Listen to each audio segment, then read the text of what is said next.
Welcome back to another episode. I am Sticks. This is my best friend and co-host D-Lo, and we are too complex. It's some stuff going on in the Olympics, bro. We're gonna talk about today, and we got a wholesome story to talk about as well. But before we get to the content, make sure you like the video, subscribe to the channel, and make sure you hit that notification bell so you don't miss any of these bangers that we drop every single week. D-Lo, what's good with you, my boy? How has your week been, bro? Before I get into how my week has been, you gotta stop. You gotta stop. It look like you be flicking the camera off sometimes, dog. Do all three of them, damn it. Yeah. But yeah, definitely subscribe, like, and comment on the videos. Mm-hmm. We would appreciate that from our YouTube family. This week was a tough week. If I'm being candid about it. Not I'm fine, but sometimes you mentally hit a wall and you just need a break. This was one of those weeks for me. As most of you that listen to us know, we didn't record or we didn't release anything earlier in the week, and that was my fault. I just needed a break, man. We don't do this for a living. We do this as a hobby, hoping that it can turn into a living for us at some point in time. If we do it long enough, if we start to garner enough attention, talk about things that people want to talk about. But we do have normal 9-to-5s, and my 9-to-5 has been draining me a bit. And if, again, if I'm being candid, I don't normally talk about stuff like that, try to keep everything on the up and up. But this week was kind of trying in that regard. Other than that, no real complaints. Family's good. Everything on the home front is good. Just living life, man. How about you? How's your week? For sure.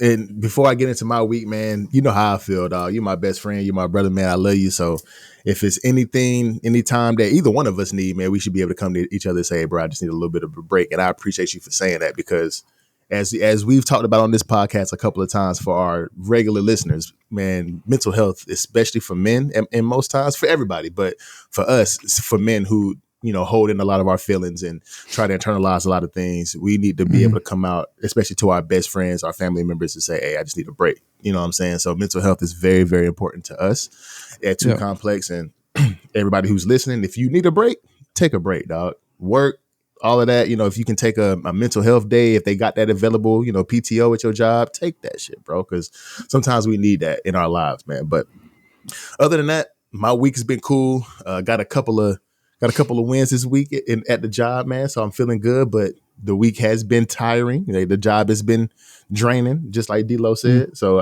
it's been a tiring week, but it's been a really, really good, fruitful week. So everything is good, man. Sam is good. I'm good. You know what I'm saying? So everything is on the up and up, my brother. So everything is cool. Everything's cool this way. Yeah. You ever feel like you are a bad person?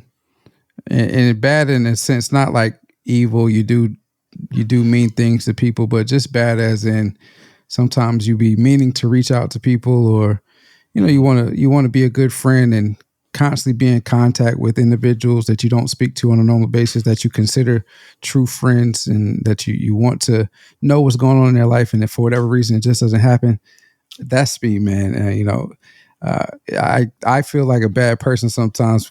You straight? Yeah, you see this? No, it fell on you. Nah, but so I feel like a bad person sometimes because. Yeah, I'd be wanting to I'd be meaning to reach out to individuals, especially those that I hold near and dear to my heart.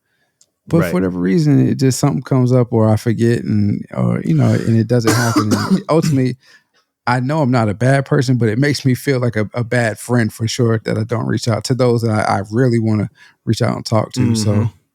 You ever feel like that? I do feel like that. Sometimes I do, especially with me being all the way over here and all of y'all are all the way over there. So sometimes I don't. Yeah. I feel like I want to reach out more than I do. And yeah, sometimes I do feel like, dang, man, I meant to reach out to sis today. I meant to reach out to auntie today. I meant to reach out to Mac today. You know what I'm saying? Like something, you know what I'm saying? Every Sunday I feel like that sometimes, you know what I'm saying? Because we be having those plans. But it gets to a point sometimes where everybody has their own lives, bro. And if you they got to charge it to your head, not your heart. You heard that saying before. Charge it to my head, not my heart. Because I mean well. It's just sometimes I get busy or something. Life happens.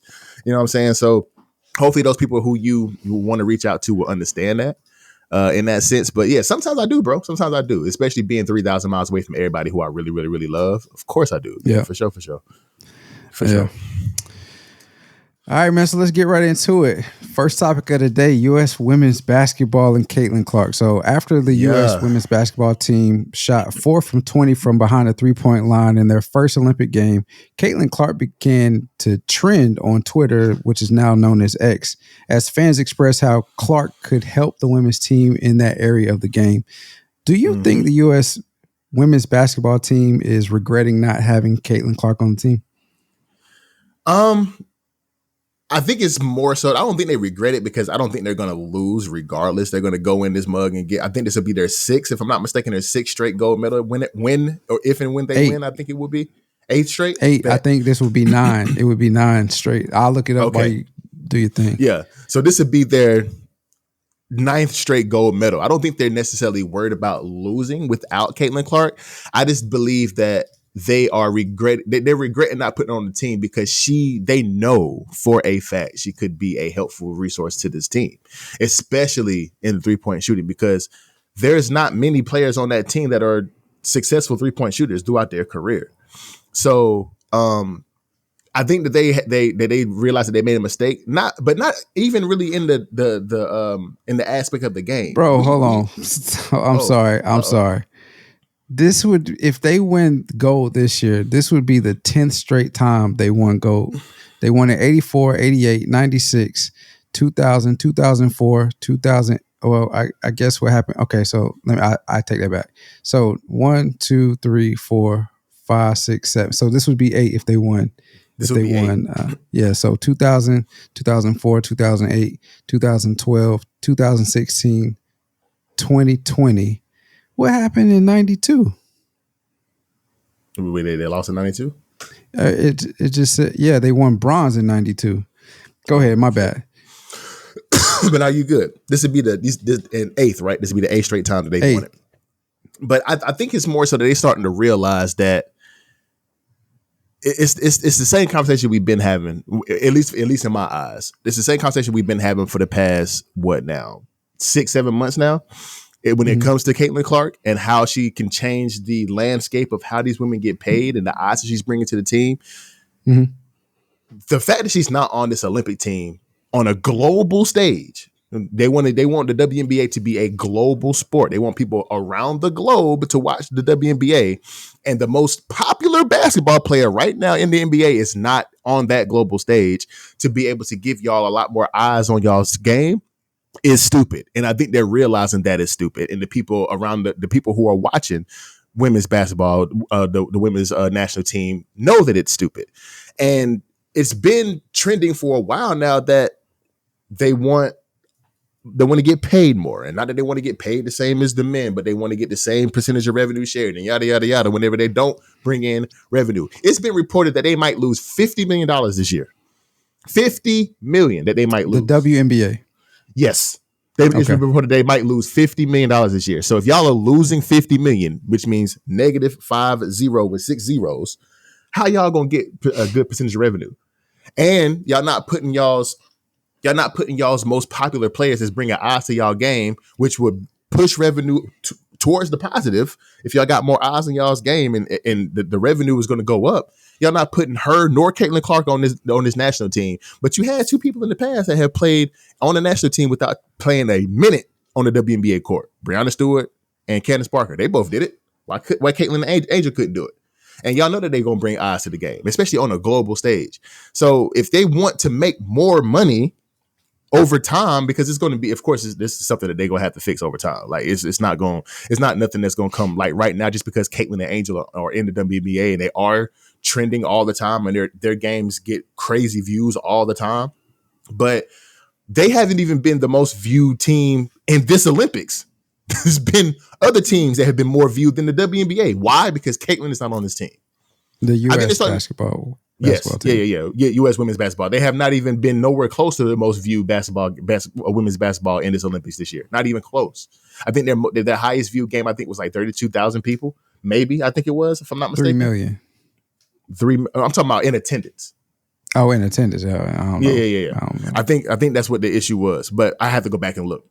But yeah, man, I mean, I think they're starting to understand the importance of having their more popular people in their game because it's going to bring more eyes and bring more revenue.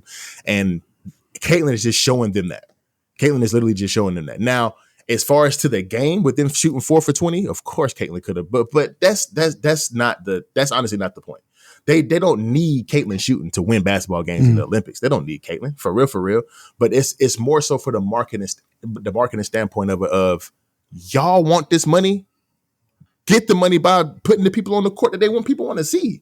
Like, stop being stupid. Like, it's just so much self-sabotage, bro, to me. Like, they literally are self-sabotaging their lead to the growth that they want to have just because they don't like her. Like, and that's what it seems like, at least to me, just because they're not doing it because they don't like her, which is dumb. It's dumb. Like, you don't see the NBA doing this bullshit.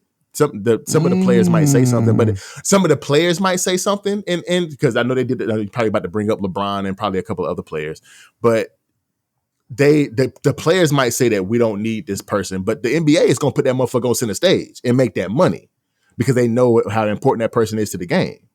But the WNBA don't seem to have that same thought process when it comes to revenue, when it comes to marketing. Am I wrong? You can rebuttal. Go ahead. I'm trying to think. I mean, Caitlin is fresh in the league, so she's the most notable player in the WNBA right now. I'm trying to think of a comparable of who she is in the WNBA, in the NBA, as she is in the WNBA. That's young, just in the league. That's a bona fide star or Victor most Wembanyama. notable. But he plays for France. He plays for France, though. So I mean, I'm talking about if you talking about NBA to WNBA, the NBA, regardless of what the media says, regardless of what the players might say. Oh well, okay. American player, because I mean, Victor, because Victor Wembanyama is comparable to her 100%. He came in with a lot of notoriety. He came in with a big expectation, and he played well this year. Caitlin finally has found her stride, and she's playing like we knew she could play. But she's not in the Olympics playing for her home team. Victor Wembanyama is. So I'm just thinking of an American player, maybe in the last 3 years, that we see in Caitlin's shoes, and I can't think of one. I can't think of one either. I see where you're going, though. I think. Go ahead. The point I'm trying to make is there are quite a few individuals that may not be as noteworthy NBA wise as Caitlin is to the league, but there are quite a few individuals that were like, maybe he should have been on the team. Everybody says Kyrie should have been on the team. When Kawhi left, everybody said Jaylen Brown was a perfect replacement. And, so, I mean, there are people that in the NBA get left off and they don't need them. But Agreed. I understand the point that you're trying to make is from a marketing standpoint, the WNBA, if they're trying to be a global game just like the NBA, which I don't know the percentage of foreigners in the WNBA right now, but I think it probably is a widely maybe not though, because I think women basketball players get paid more playing overseas. Honestly, they do. I could be wrong about that. They definitely do, 100%. So, but yeah, I don't know. Sticking with your point, I don't know why the WNBA wouldn't put her on the team, at least from a marketing standpoint, to try to grow the game of the WNBA globally, especially them being constantly in debt. So I think from that standpoint, and Don Staley has come out and said if they were to do it again, they probably would put her on the team or at least have her in much higher consideration to be on the team. But if we're talking about strictly wins and losses, they don't need her on the team. They're gonna blow teams out regardless. And ultimately, that's what it's all about. It's about winning gold medals. And if she's gonna be on the team, if players don't feel comfortable with her being on the team, if they don't like her for whatever reason, that's gonna mess with the chemistry, and they don't get the gold medal because of that, then having her on the team just to grow the game is, it's a moot point at that point in time, because they didn't accomplish what they set out to accomplish because of the animosity of having a specific player on the team. Now, so I think at the beginning, I'm about to say, so you mean to tell me that, I'm not saying this is what you think, but Caitlin Clark on that team is not going to mess up the continuity. It's not going to get them. It's not going to have them losing games. They still going to blow teams out. Regardless, Caitlin ain't necessarily even got to play a bunch of minutes. She can be fucking Jason Tatum for all I give a fuck. But if she gonna get on the court, she gonna draw eyes to that game. If Jason Tatum was that was, we're gonna get into that in a minute too. But she can have a DNP or play 17 minutes like Jason Tatum just did this last game against South Sudan. But you can play her. She's not gonna mess up anything. If anything, she's gonna bring a little bit more value to the game. She's not gonna. I don't see any situation where Women's Team USA goes into Paris and doesn't have the best odds of winning the gold medal and come out with their 8th straight. What I'm saying is, and I want to preference that I'm a Caitlin Clark fan. I thought she should have been on the U.S. Olympic team. I think she is one of the better players in the WNBA, even though she struggled at the beginning of the year. I still said, and Angel was doing well and is continuing to do well. I still thought she was, if not the rookie of the year, she was co-rookie of the year with Angel Reese. What I'm saying is basketball, or sports in general, team sports specifically, are more than just the X's and O's. It's a lot about the relationships. And if players on the team, for whatever reason, it seemed like there was a lot of animosity from the league towards Caitlin Clark early in the year. Like, a lot of people didn't want to deal with her. They were jealous of her success. They were jealous of the amount of attention she was getting. If she was placed on that team and it messes up the chemistry, we know that the WNBA players playing in the Olympics have blowed out the competition the last few years. But if you put her on that team and she messes up the chemistry, or like a lot of players don't want to be dealing with her while over there in Paris playing in the Olympics, that's a personal problem. It is, but if they end up losing, fuck that. But what exactly? So that's what I'm saying. It's a moot point. If they go over there, she's on the team, everybody's in different headspace other than winning, and they lose, they don't get gold medal, then it defeats the purpose of her being a part of the Olympics, whether it's going to game or not. But that's also ass backwards though, D-Lo. That's also ass backwards, because you talk for the past 27 years that you want more money, but the person who's bringing y'all more views and more revenue is not on the team. So that's ass backwards. So what do you want? What do you really want? Do you want chemistry or do you want bread? What do you want? You can't have both. Well, you can actually have both, because put your pride to the side, put your emotions to the side, and play with the girl. Like, build chemistry. You see what I'm saying? Like, build chemistry with the girl. We're talking about hypotheticals. I shouldn't say we're talking about hypotheticals. D-Lo, they know hypothetical in sports. It's sports. It's a team sport. Stop being a bitch. I shouldn't say hypothetical. Play basketball. We're talking about what could have been, or what should have been, or what could happen. Like, that's what I'm saying. We don't know for sure what would happen, but I'm saying, for whatever reason, at the beginning of the year, it seemed like most players in the WNBA, the high profile players, or those that consider themselves to be high profile players, had issues with Caitlin Clark and all the attention she was getting. So you put her on the team again. This is what could happen. We don't know for sure if that would have been the case. You put her on the team, a team that has blowed out competition. As we just said, they've won the last 7 gold medals in the Olympic Games and probably will win 8 this year, 8 in a row. You put her on the team, and then it's a bunch of animosity and players are in a different headspace. You know how that gets when you have somebody on the team that nobody really likes, but they getting all the attention, or whatever the case may be. It just throws off stuff. It messes with the chemistry. And I understand what you're saying. It's a personal problem. They have a personal problem. They're trying to grow the game and grow their pockets as well. And having Caitlin Clark on the team would help them to achieve that. But with all that being said, of what happened early in the year, and how they felt, I think that they didn't put her on the team for that specific reason. Now, should she have been on the team? I am in agreement with you. Absolutely 100%. She should have been on the team. No reason why she should not have been. But for whatever reason, she wasn't. And I feel like it was because they feel like the chemistry would have been messed up or she just wasn't ready. I don't know.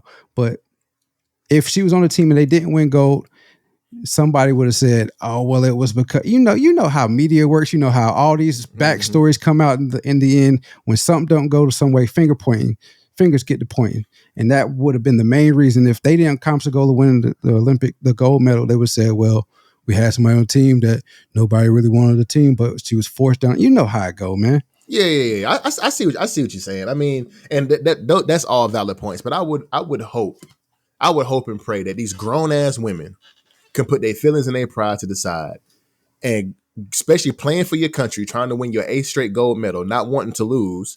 I hope that these grown ass women can put their pride and feelings to the side and build chemistry with this young lady and go out there and play basketball, bro. Like we have been in situations where we've been on teams with people we didn't like. At least I did. You know what I'm saying? Like guys who I didn't, not necessarily that I didn't like, but I didn't get along with fully. But when it's game time, we got to play ball, bro. Like GG's, good shit, good shot, good rebound, good layup, whatever, to build the chemistry. Regardless of what we got going on the side, if I don't fuck with you because of the attention that you get, my personal problems, my personal pride to the side, I'm putting that shit to the side for the love of the game, bro. Fuck all that. You got to catch yourself. You got to catch yourself. Don't be catching shit, nigga. Don't be catching shit.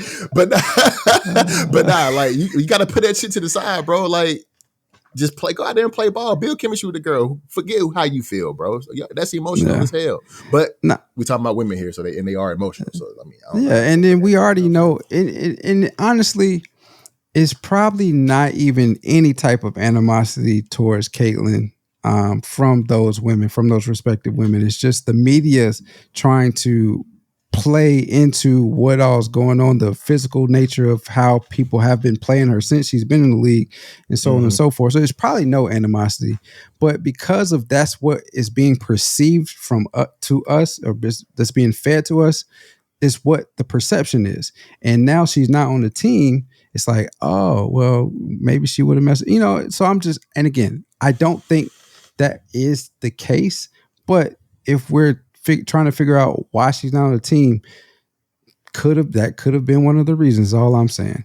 Yeah. No, I feel you. I just wish that they would stop self-sabotaging, for lack of a better word. I know I've said it a bunch of times in this segment, but that's exactly what it feels like to me that they're doing.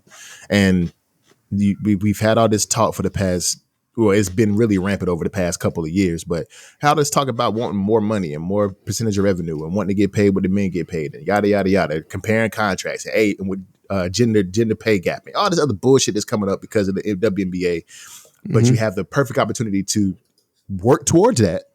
You don't take it. So that's do you think they, so we're talking about Caitlyn and this whole segment, bringing the other individual. Do you think they regret or wish they? I mean, again, it should not matter. They're gonna win no matter what. But if we're talking specifically of growing the game, do you think they wish they would have had at least Angel out there as well?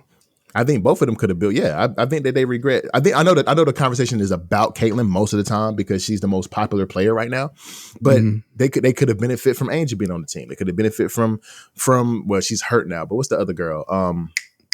She tore her ACL. Oh, Burke. I know you're talking about tall girl. Paige Buekers. Yeah, Paige Buekers. No, Buekers is still in college. Oh, she's still in college. What's the other? What's her you're talking about a tall chick from Stanford. I forgot her name. Yeah. But she tore her ACL this year. They could have benefited from her being in. All of these women who came in this year that have had a lot of notoriety, a lot of popularity, a lot of eyes on them. They could have benefited from all of them. I mean, I know Caitlyn is just the most popular one because she's looked at as one of the best basketball players in the world right now. But Angel could have definitely. Cameron Brink. There you go. Yeah, her. They could have benefited from all of them. So yeah, I think they could have benefited from Angel too. I think both of them should be. I think at least Angel and Caitlyn should have been on this team, at least. But it is what it is, man. And I don't think they'll make this mistake again. I mean, they won't have a reason to at this point. So Yeah, I think they need to put Candace, Caitlin, and Angel on this team moving forward, especially if they're playing well. So moving on to the next topic, man, keeping it with Olympics and keeping it with basketball, but moving it to the men's side. There's been a lot of uproar on how Steve Kerr has been playing these rotations. Against Serbia, Jason Tatum is a DNP that's not getting any minutes. And then South Sudan comes around. Jason Tatum plays 17 minutes, but Joel Embiid is a DNP. So people are trying to figure out exactly how Steve Kerr is running these lineups and what's going on with Team USA D-Lo. Is there an issue with the matchups with Team USA, or is it just a matter of what Steve Kerr said? It's only 40-minute games. You can only really play 10 guys. What's going on with Team USA right now with their rotations? So I think this is really overblown. But it is kind of a controversy because of the individuals that are not getting the playing time or any playing time in these cases. So I'll say I don't really have an issue with Steve Kerr using the roster as long as they're winning. And so we're in the same boat that we were in with the women's team for not having Caitlin on the roster. It just in this instance is individuals that are on the roster but not playing. So as long as they're winning, I don't have an issue with it. But when they start losing and if these individuals aren't playing, then that's when the issues start to arise and the question of coming in, well, why isn't our best players, in this instance, Jason Tatum and Joel Embiid, why aren't they playing? So Steve Kerr, you as a coach, you get to do basically whatever you deem you see fit to do to win a game, as long as it's within the rules and ethics of that game, right? So if certain individuals don't play, they don't play. As long as you're winning, that's fine. But as soon as you start losing, then all these questions start to come up, okay? And so they beat Serbia by 26 points. Jason Tatum didn't play. They beat South Sudan by 17 points. Joel Embiid didn't play. Now they were losing to South Sudan early, which could have been bad, but they ended up pulling it out. So I think it is a matter of fact of sorry. What they ended up pulling it out. Go ahead. My gutter brain came out. My fault. Go ahead. Pause on the statement. You're right. Pause on the statement. I mean, what am I supposed to say at that point? They ended up pulling through. They end up winning. What do you want me to say? They pulled it out. No parentheses. No parentheses. Yeah. Then lost my train of thought. My bad, bro. It's all good. It's all good. What was I saying? What was I? What did you stop me at? They beat Serbia by 26. Jason Tatum didn't play. They beat South Sudan by 17. Embiid didn't play, but they ended up pulling it out. That's why. Yeah. So like, I agree. I think this is an issue of what Steve Kerr said. You only have for 40-minute games. You can only realistically play 10 players to get the amount of time, keep everybody in the game, in the rhythm that they need to be in. We all know basketball is a rhythm game. If somebody got a hot hand, you want to keep them in as long as they hot. You want to keep them going, keep them flowing. The night against Serbia, KD was perfect. He was like 7 for 7 from the field. LeBron had a good game. I think he was 6 for 6 and ended up 8 for 9 or something like that. Yeah. Yeah. So I mean, like, certain individuals you don't need. But the problem is that Jason Tatum is considered one of the best players in the NBA. Top 10 players in the NBA. Yeah. And he's on this team, probably one of the top 7 players on the team. Because you got Bron, Steph, KD, Anthony Edwards, Joel Embiid, and then probably Jason Tatum. Jason, probably. Right? Am I tripping? I would say as far if you look at he's definitely top 10 in the NBA for sure.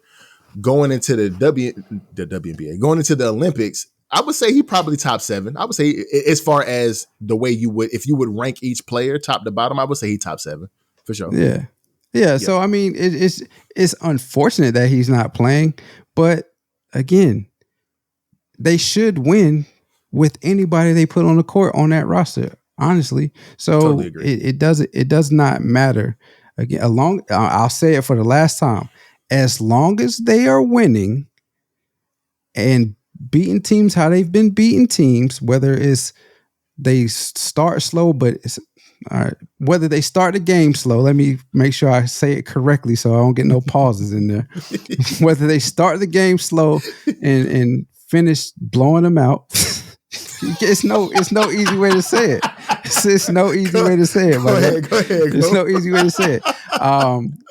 Or not, as long as they're winning, we have no issues. But as soon as the game is close, or they barely beat a team, they win by 1 or 2 points, that's when the questions are going to come. And I don't want to talk too long on it. I don't really see any issues with it. Unfortunately, you're playing with the best of the best of the best, and somebody on that roster is not going to play. And yes, you might look bad because you didn't play in the Olympics and you're considered one of the best players. But again, the ultimate goal is to win a gold medal, not to have somebody's feelings, ego stroked. I agree. And it's not a participation trophy type of thing we're doing here. We're literally playing nation against nation, nigga. Like, so if you don't get no PT, you just don't get no PT. I think the idea of Tatum not playing against Serbia and Joel Embiid not playing against South Sudan was more so strategy than anything else, if I'm being perfectly real with you. Because if you look at that first game against South Sudan, you saw that South Sudan likes to get out on the break. They like to run. They like to use speed. And they like to get up and down the court fast. That's something that Joel Embiid can't do effectively, for real. He's a taller guy, heavier guy, not as fast as, say, a Bam Adebayo, say Anthony Davis. Even having Kevin Durant out there at the 4 to 3, be able to help side defense and be a little bit faster than what Joel Embiid is. I think it's more so strategy in that sense. Against Serbia, all they had was Jokic. So like you needed a little bit more of a big body out there, even though Jokic was giving Embiid work that whole game basically, and he wasn't really scoring as well as he could have against, say, Anthony Davis or Bam Adebayo. He wasn't post moving them two. He was giving Embiid post moves in that game. So like it's just the fact is that Joel Embiid just hasn't played well. He hasn't played. He's the only player on the team right now that has a negative plus minus. Meaning that whenever the more he's on the court, the more they're down. They're losing when he's on the court. So at this point, looking at the plus minus, he don't need to be on the court right now because he's not bringing anything to the game at the moment. Now, is he one of the best players in the NBA? 100%. You know what I'm saying? Former MVP runner the other year. Like he's an MVP caliber player. And he's just not bringing anything to the game right now for Team USA. He's literally a negative on the court when he's there. Now, Jason Tatum, he got a little bit more playing time against South Sudan because he's rangy, he's faster, he can move on defense. He has a lot more quickness than what Joel Embiid has, so he was able to get playing time there, even though he didn't really play well either. You know what I'm saying? But that could be because he was a DNP the game before. So it's like, but also going back to even the exhibition games, Jason Tatum just hasn't played well in the Olympics this year. He just hasn't shown that he is playing well. He hasn't shown that yet. So I mean, I can understand where it's coming from, but if you're thinking about a guy who just is looked at as the best player on the Boston Celtics, just won a championship, was just first team All NBA, was a MVP candidate, All NBA player, All-Star this past year, like all of these accolades that he has, and he's probably, like D'Lo said, top to bottom, probably top 6-7 players on that roster, and he ain't getting PT. Kind of crazy when you think about it, but it's a non-story, bro. If they winning and they ain't getting PT, strategy. It's not a story. It's just like D'Lo said about Caitlin Clark. She not on the, you know what I'm saying? It's like if they winning without him, then what's the problem? What's the problem? You know what I'm saying? Yeah. Ain't a problem. What say ain't a problem? Oh, ain't a problem. Because it ain't no problem. No, ain't no problem. Yeah. So like, it's not really a story, but I can understand if you really want to dig deep into it. Embiid hasn't been playing well, and neither has Jason Tatum, and the numbers show it. Their stats literally show it. So, people will say, but Steph I think Curry it's more strategy too. Though. Steph Curry has not shot well. He has not shot well at all. That's true. He hasn't shot well. Tatum hasn't shot well, and Embiid hasn't played well. But just like D'Lo said at the beginning of his part, that boy KD going crazy. Boy, KD going stupid. LeBron going stupid. LeBron turning the ball over a lot, but I think it's because the court is a little bit more shrunk and it's a little bit different. But that ain't no excuse. You can't make an excuse for Bron. Bron turned the ball over way too damn. I think he's averaging like 5 turnovers a game, even with exhibition games. So he's turned the ball over way too much, even though he's probably averaging like 6-7 assists, but he's also averaging like 4 or 5 turnovers. So turn the ball over way too damn much. But they're playing well, bro. Bam Adebayo's going crazy. Anthony Davis is going crazy. Anthony Edwards is going crazy. But then you look back and you say, okay, well, Halliburton ain't getting no PT either, but that boy is out there having fun.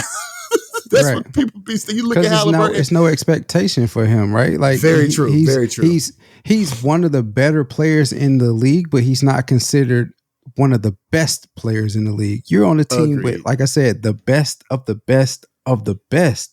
And so like he's coming into him and Derek White coming into it no expectations because it's like, well, listen, I'm on the squad. I'm going to go out here and play free because the pressure is on LeBron, Steph, and KD to play well. Maybe Anthony Edwards because of how he's put. Well, I would say more so Anthony Edwards and Anthony Davis because Anthony Edwards is like he came into it saying I'm the number one option, and these guys defer to me. And then Steve Kerr told me he was going to sit the bench, and he publicly said, "Well." But Kobe came off the bench. He said, "We don't have a Kobe on the team." So you know what I mean. So like it's like I think those individuals have Ant-Man. That pressure on them. I like Ant-Man too. Those individuals have the pressure on them. So the other individuals that shouldn't have the pressure, that should be playing freely because they're probably considered the role players of this team. Like I say, even though they're the best of the best of the best. Mm-hmm.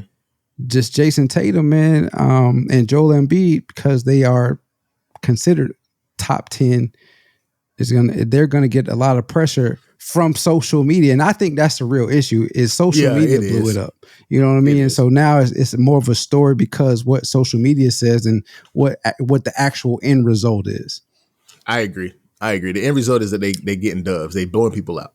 You know what I'm saying? Yeah. So the game was a lot. The game was a lot more of a blowout for South Sudan than that 17 points. You know, they got to a point at the end of that game where they were just kind of playing around and they realized South Sudan won't go come back. So it was a lot of non-defense being played in that game. But they beat Serbia by 26. Like they're blowing people out regardless of who plays. You know what I'm saying? So like, and that's what's expected from Team USA. That's what's expected. So we're not. It's honestly not a story. If Embiid don't play, he don't play. If Halliburton don't play, he don't play. If Jason Tatum don't play, he don't play. If Steph Curry don't play, he don't play. It's going to be a bigger story, but it shouldn't matter. It shouldn't matter. Right? If LeBron don't play, LeBron don't play. If they winning, they winning. Like this is supposed to be the top of the top of the top talent in the world that's going out there playing for Team USA. If somebody don't play and they still win by 30, who gives a fuck? But right. I think if you dig deeper into it though, I think it's more so about strategy than anything else. If we're being real, because I think Joel Embiid didn't play because of strategy, because South Sudan runs and Joel Embiid cannot run. So I think that was more so strategy than anything else. But the Jason Tatum one, that was a little bit more controversial than anything else. Let me ask you this. Let me ask you this before we abandon this segment. Outside of social media, what is another reason that you could see this of why this could become a big deal, or has become a big deal of Jason Tatum not playing outside of social media? They're trying to push him as the face of the NBA. They're trying to push him as the face of the NBA, and they're trying to push him as the face of the NBA. I mean, they're trying to push him and Ant-Man, but I think they're trying to push Jason Tatum a little bit more. But they're trying to push him as the face of the NBA, and if he's not getting PT in Team USA, how they gonna push him as the face of the NBA? You know what I'm saying? So, type shit. So I agree with that, but I think it's another reason. What's up? I think we have to remember that major athletes nowadays aren't just athletes. They're brands. They're brands, right? And they work for or are sponsored by bigger brands. And so if you have a person that is a brand and he's representing other brands, not playing on the biggest stage, of the summer, it makes those brands, or at least those brands, feel like they're lesser than. And so because they're lesser than, you know, then you kind of, that's the afterthought. Even though Jordan makes the most money for Nike, LeBron's a Nike guy, KD's a Nike guy, Steph is Under Armour, Jason Tatum is what? Jason Tatum is Jordan. He's so Jordan. Yep. you got Jordan brand sitting on the bench, not playing. No, we got to change that. We got to do something about that. He got to be playing. You know what I mean? I agree. So I agree. We have to remember that. And I think this is probably outside of social media and the internet trolls clowning because Jason Tatum didn't play. I think this could also be a reason why it's being made more of a bigger deal than it actually should be, is these brands are inputting. They said this is another reason why Kawhi might have been put off the team, because he's New Balance and he used to be Jordan and Nike. And so it's like what I'm finding is the Olympics is way more political than I care for it to be. Bro, yes, it definitely is. It definitely is, bro. The Olympic, and it's showing in the Paris Olympics 2024, bro. It is showing. I didn't notice it past years how political it was, but this year, bruh, it's so political. It's so many things going on right. We're not gonna touch on all the political things going on right now, but bruh, it's so political. But yeah, I can agree with that though. That Jason Tatum, the brands are looking at this like, oh, hold up now, like hold up, why my Jordan brand boy ain't playing? But again, to my point, they trying to push him as the face of the NBA on a national level, and on it, you know what I'm saying? And they can't push you as the face of I keep saying WNBA. They can't push you as the face of the NBA if you're not getting played on the Olympic team. Like, how they gonna do that? So, and Ant-Man is getting more play right now. So, are they trying to push him a little bit more? But that's neither here nor there. That's just a speculation. But it is kind of weird. I think again, to my point, I think the South Sudan game was a little bit more strategy as to why Joel Embiid didn't play. But the Jason Tatum one was a little bit more weird, I think, for sure. Yeah. Yeah, just because he's a little bit more versatile, in my opinion. Yeah, and, it is. He is. You know, he could play multiple positions. He can handle the ball. He can shoot. He can defend a little bit. So, I mean, but it's being blown out of proportion. 100%. Sticking with the Olympics, this is a heavy Olympic show that we're doing today. Sure. Doing this show, Sticks, I've become educated on a lot of stuff. A couple more things than I thought I would be. Thought I would know about from doing this show. Mainly payments and how people are paid and so on and so forth. We talked about artists not being paid to perform at the Super Bowl. That was surprising to me. We had a segment where we talked about actors not getting paid significant or substantial amounts of money for box office successful movies. They getting paid hardly anything if you're thinking about what you think of actors being paid. Now we're going to talk about, since it's an Olympic heavy, athletes not being paid, or the little bit of money that U.S. athletes are being paid for winning gold medals in the Olympic Games. So recently a list of how much medal winning participants get for winning medals came out. I think it was late last week or earlier this week. And it was surprising to me. Not only are U.S. athletes not directly paid, they also only get no more than $37,000 for winning gold, silver, or bronze. Sticks, let me ask you this. Do you think Olympic athletes should receive more money from the United States for medaling in their respective sport? And I got another question that I'll ask you later on. I think it depends on the sport that you play, because the NBA guys, they get millions and millions and millions of dollars in their contract. So Team USA, the men's side, I think the $37,000 is like for them winning gold is pocket change for them. Like, don't take my pocket should go to money. charity. Like, it should go to charity for sure. So that it depends on what sport you play. And sorry to mess up your coming to America. Go ahead, say it. don't take my pocket money. For God's sakes, don't take my. For God's sakes, don't take my pocket's money. But that's just pocket money to them. As far as the guys in the NBA playing for Team USA, that $37,000 is nothing to them. You could kind of say the same thing about the girls in the WNBA, but I think they would profit more from the 37.5 than the men in the NBA will. But when you're talking about like who we about to talk about here in a second, like the young ladies who do track and field, who are not heavily paid for this sport on the U.S. front, or don't get as many endorsements on the U.S. front. The sprinters like your Sha'Carri Richardsons of the world, and you know what I'm saying, the young man, I forget his name, the 16-year-old kid, what was his name that just made the 400? Oh man, you put me on the spot. Dang, I forget his name. Dang. But the young man, the 16-year-old from Maryland, the 16-year-old from Maryland, he's got sponsorship. So he's, you know what I'm saying, he's being endorsed by different brands and stuff. So like track and field, basketball, they are higher endorsed. So the 37.5 is nothing to them really. But like the other sports, your Quincy Wilson, there you go.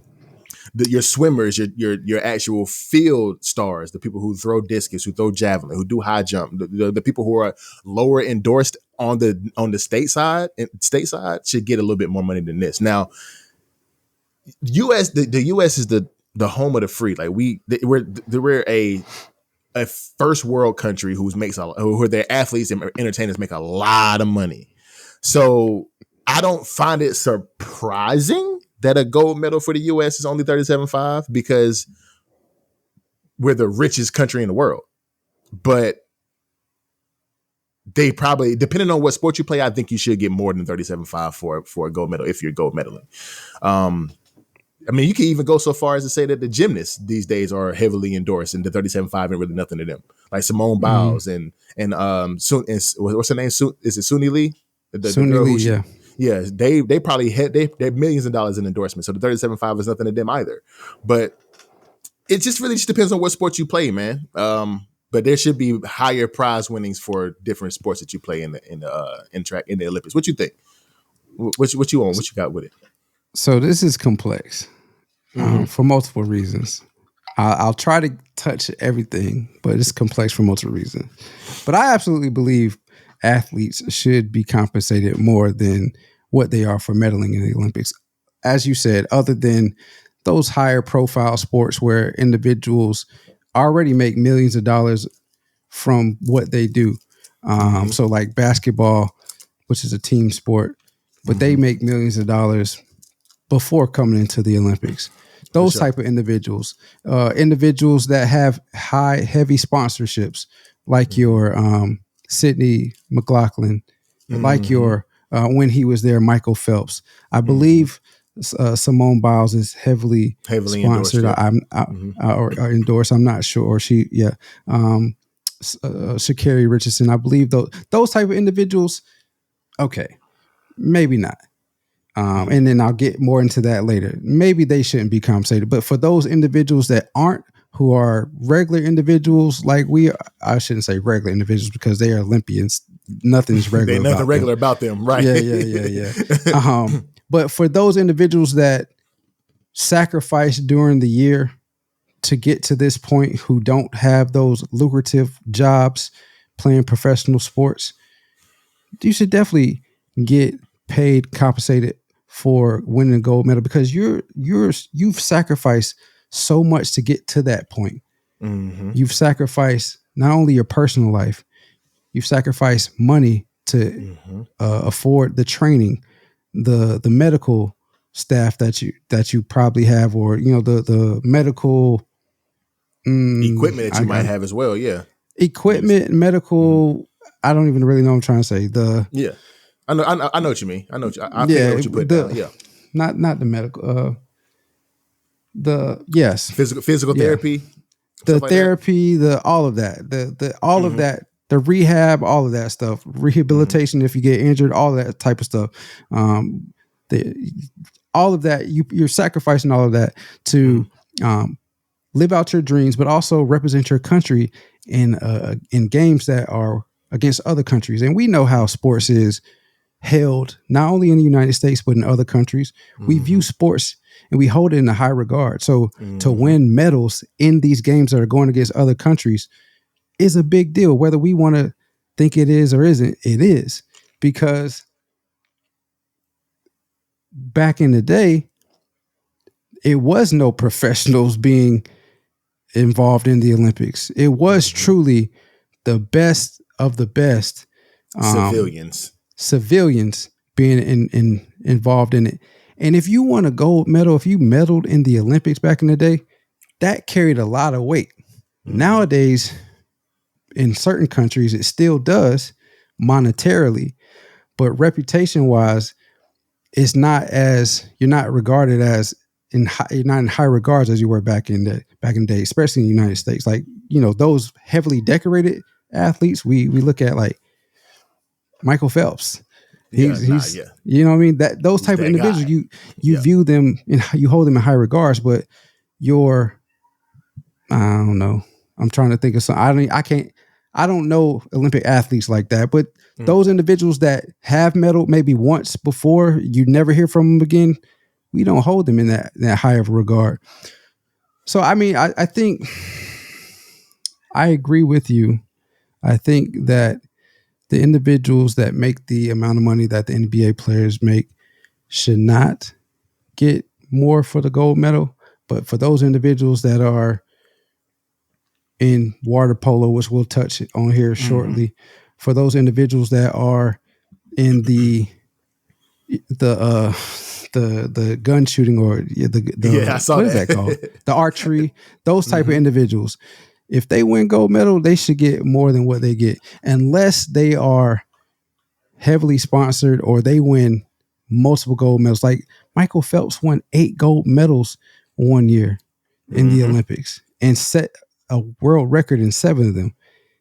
He probably should get $37,000 for gold medal. Because if you pay him what Indonesia is giving for gold medals, my God, $738,000. 760. Oh, that's Hong Kong. Never mind. 768. I'm sorry. Yeah, Hong Kong. You're right.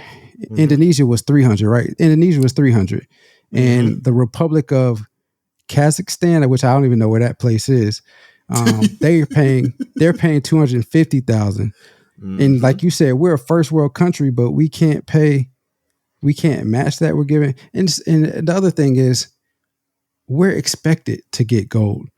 So if we're paying this high dollar and we're expected to get it, you know, the U.S. could potentially pay a hefty paycheck or bill for the Olympics every 4 years.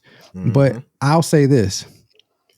Just like Joel Embiid has dual citizenship and he could play, and a lot of NBA players have dual citizenship and they could choose where they want to play. A lot of players that we see in our professional ranks that are in the U.S., but they end up going to play for other countries. You better start paying, or because when people, now that this is out, because we're in an information age, like a lot of people probably didn't know this before, but now it's out.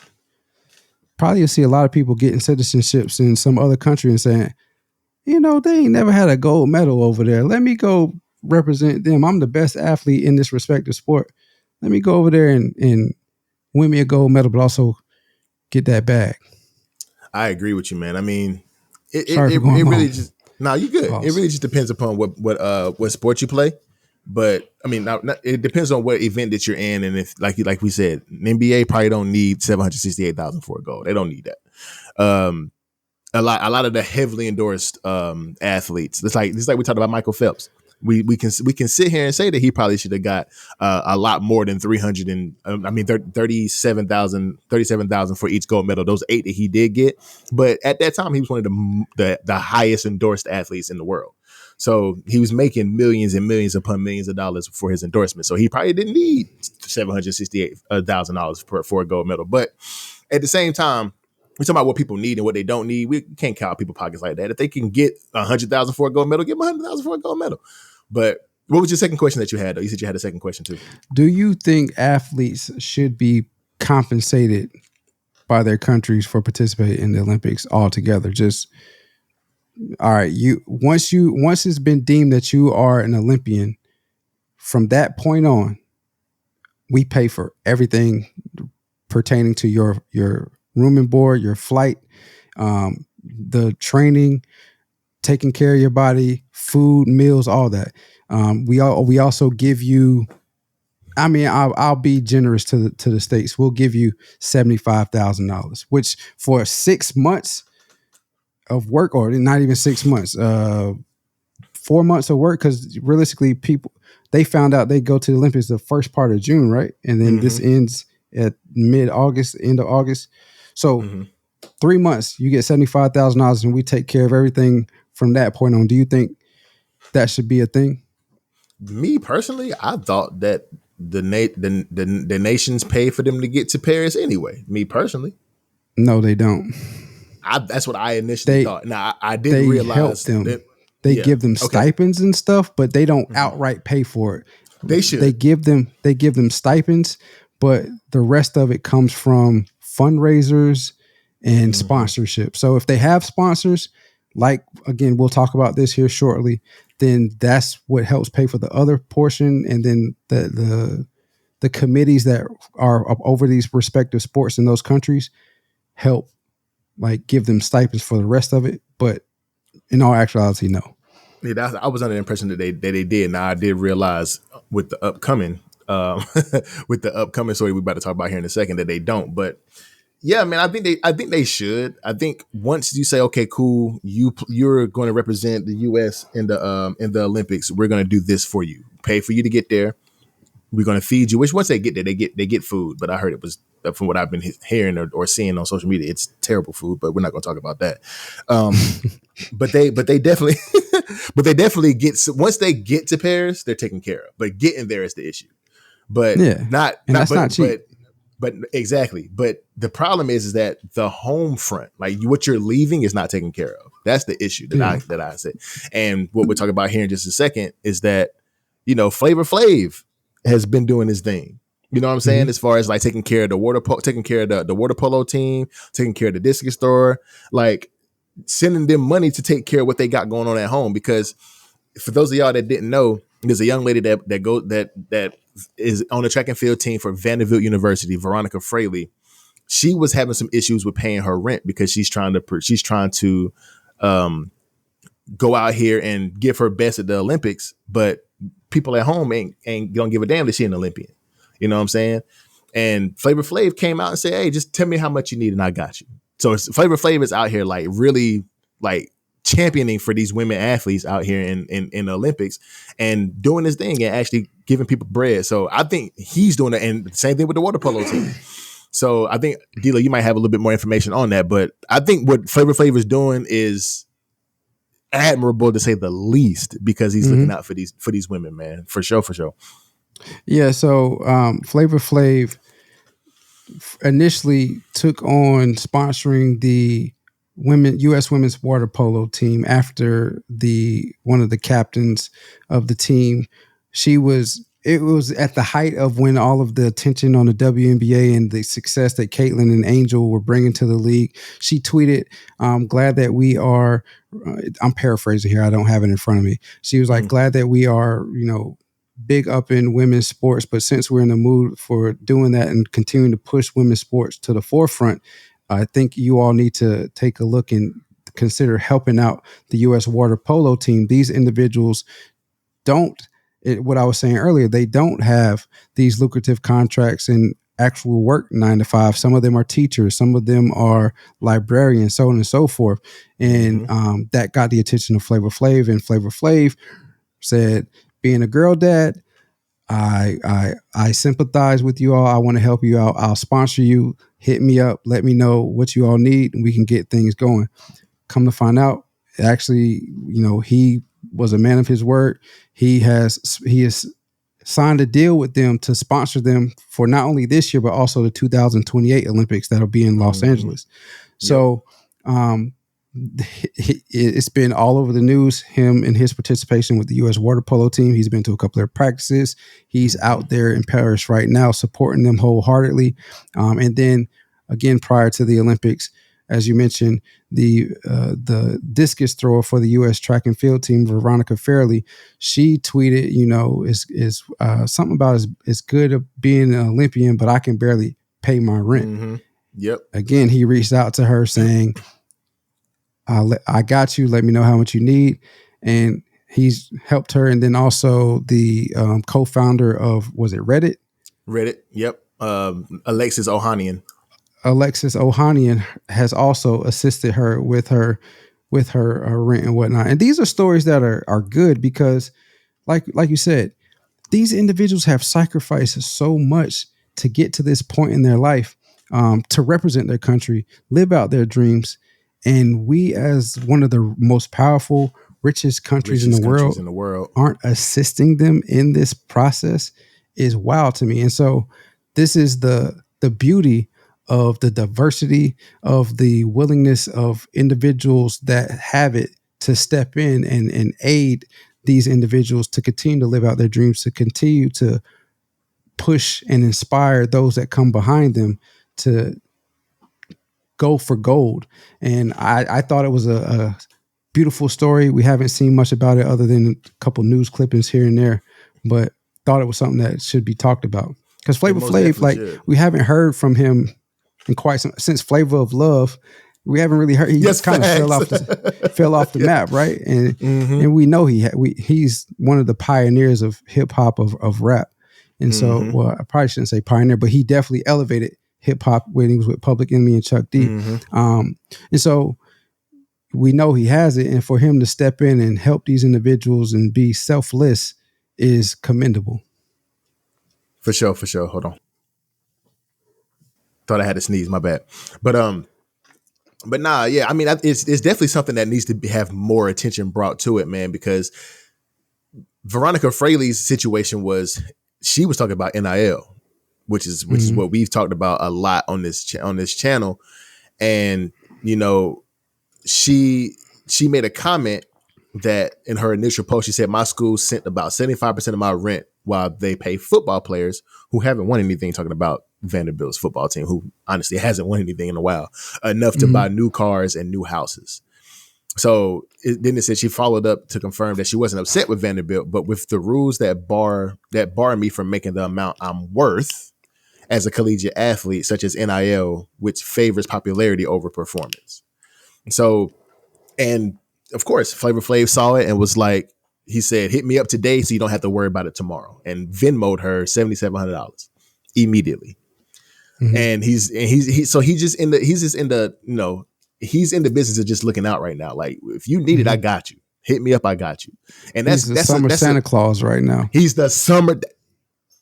That's the title. He's definitely the summer Santa Claus right now, bro. And that's something good to say, man, because nobody's talking about it. I mean, when I was doing research, I was looking all over the internet, looking all over social media and YouTube, and they might have a 2-3 minute clip about what he's doing, but it needs to be talked about more, man, because this is something that is very, very admirable that you wouldn't even think somebody like you think about Flavor Flav, you don't think about him doing something charitable if you're being real. And he's doing something like this right now, and it should be shouted out. So shout out to Flavor Flav, man, because it's dope what he's doing right now for women's sports in the Olympics right now. It's super dope. Yeah. I mean, especially coming out his own pocket. Like when we was talking earlier about athletes being paid and them getting to the games and so on and so forth, we mentioned often sponsorship from these corporations. Never mentioned sponsorship from individuals. I mean, fundraisers, yeah, they do fundraisers, but that's collective, like individuals coming together. Like me and you can send in $50 to help whatever team from the USA get to the Olympic Games. That type of sponsorship, that type of fundraising. Flavor Flav is doing this out of his own pocket. Now, I don't know about the individual from Reddit. I don't know if that's coming from her own pocket or not, but if it is, she should be commended as well, because these individuals are stepping up and help filling in the gap where these top tier athletes who are representing our country are feeling less than when you have certain individuals that are not worried about how they're going to get to the games, not worried about their rent being paid or the mortgage being paid, lights being on when they get back, not worried about their families being fed while they're going or getting their families to the game if they want to attend. These individuals that don't have these high profile names, don't have these sponsorships, they need to feel some love too. They need to go to Paris with a clear conscience, full heart, and ready to win gold for the country. And they can't really fulfill that if they're not able, or if they're worried about, well, when I come back, am I going to be able to unlock my door to get into my house? You know what I mean? So it's a feel good story, and I'm glad we're able to talk about it. But I will say for Veronica, it's unfortunate right now that it is more so popularity than performance, because she apparently is a top performer.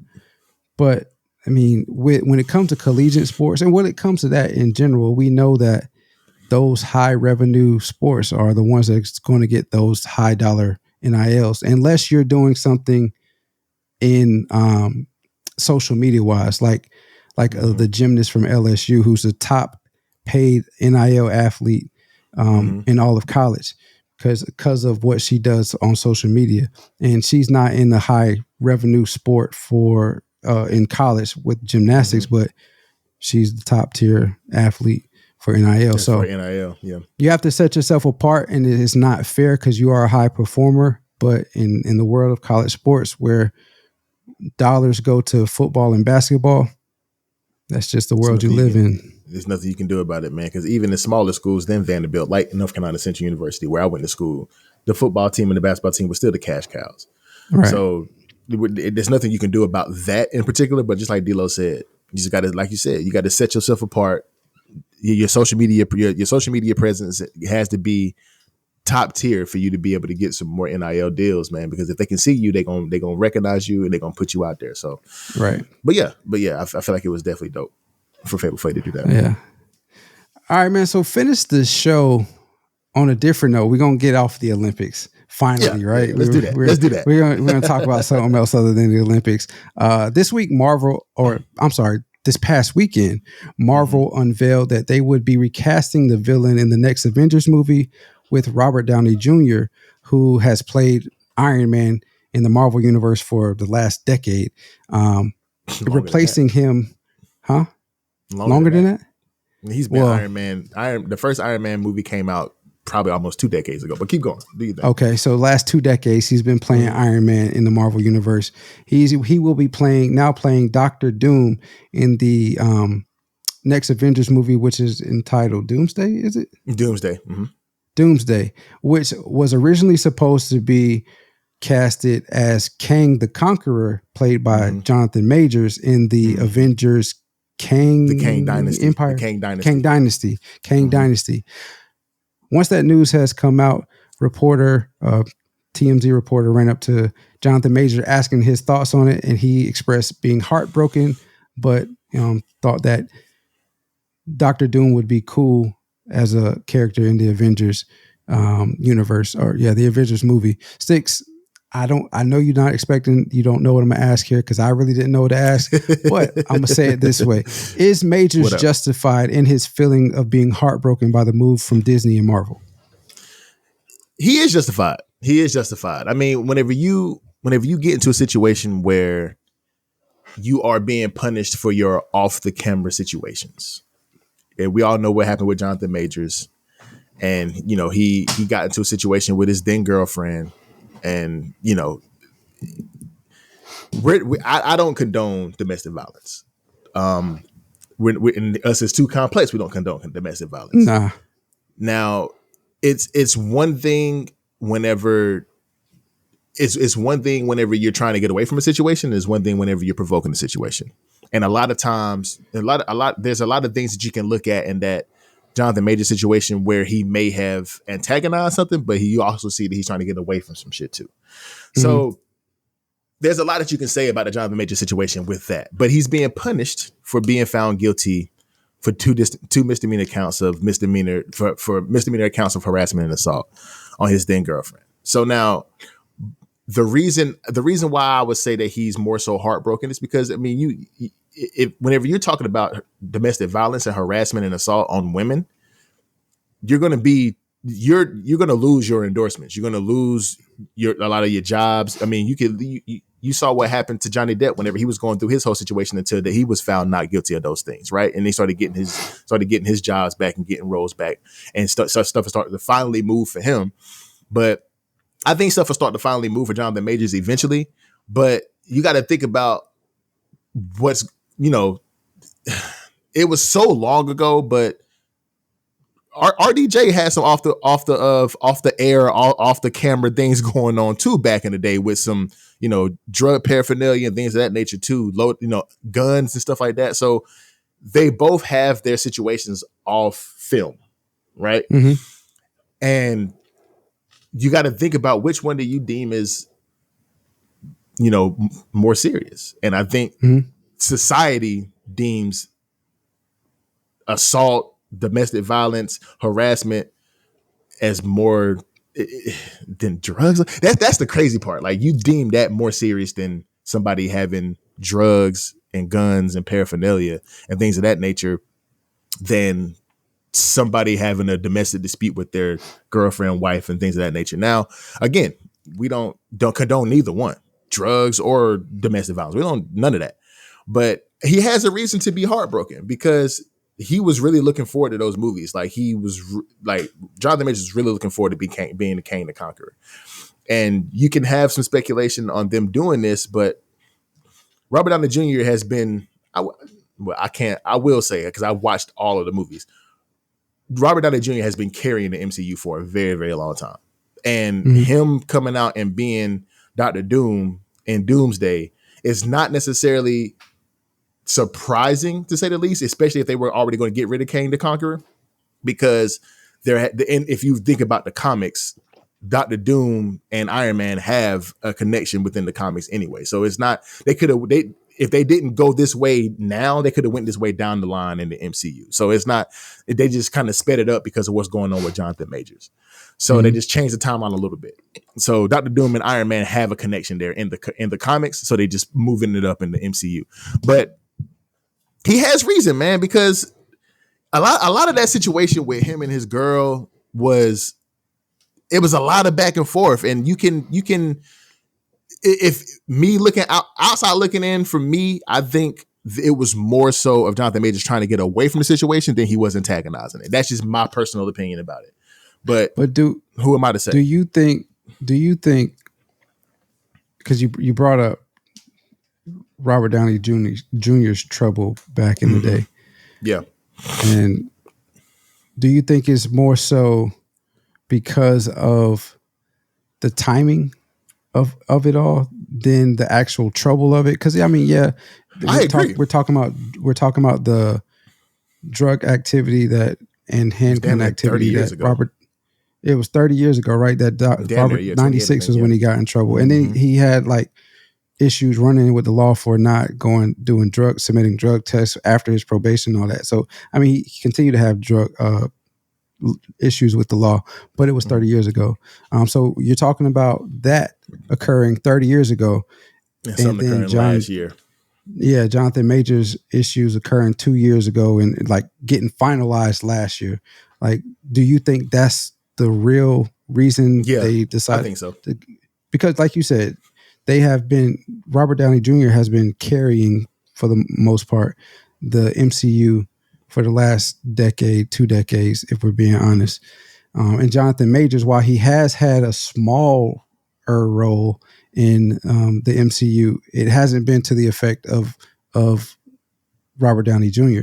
And so if you look at it in that light, and on top of, while we all speculate about the troubles that Disney has behind the scenes, they're seen as a family-oriented company. And so you have somebody that just recently got in trouble for domestic abuse, domestic violence in your movies that you're promoting to a larger audience and probably more specifically kids, and another individual that had a run-in with the law 30 years ago that nobody really remembers.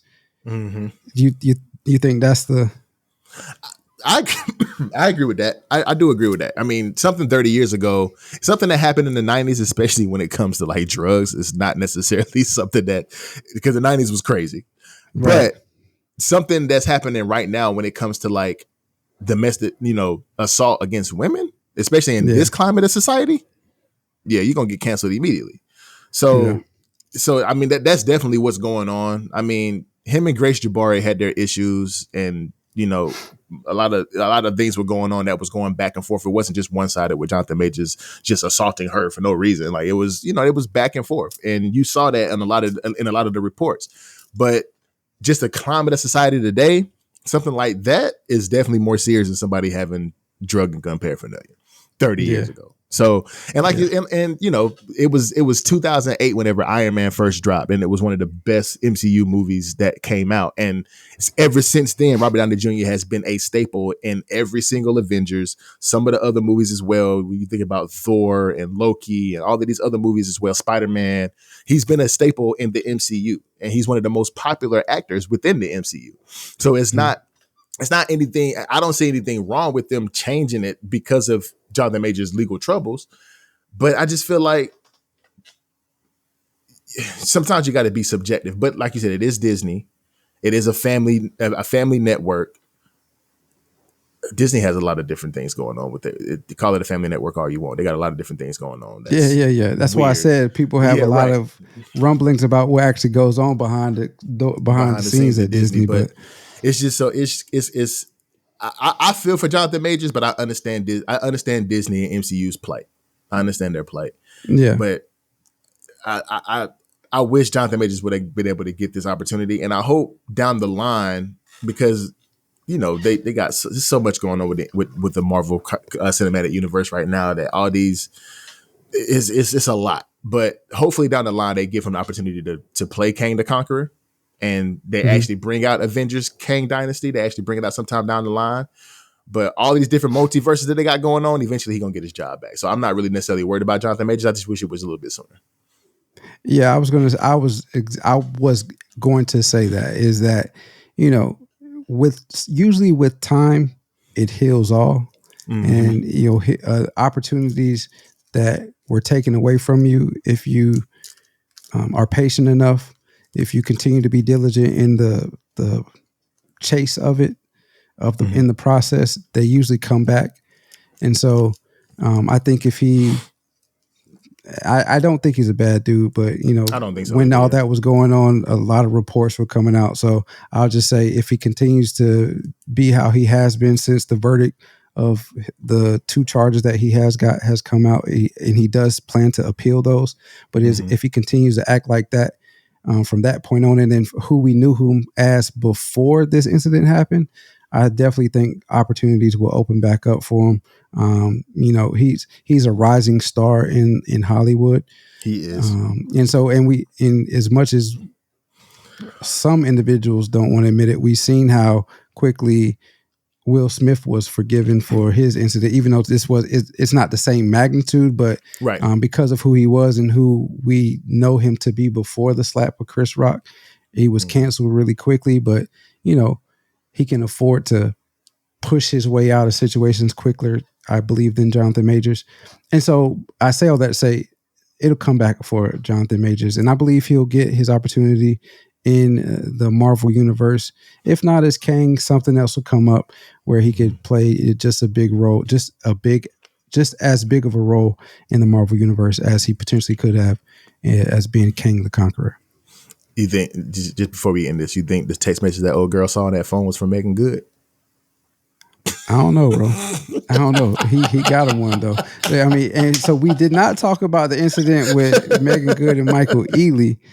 But we didn't, bruh. We didn't.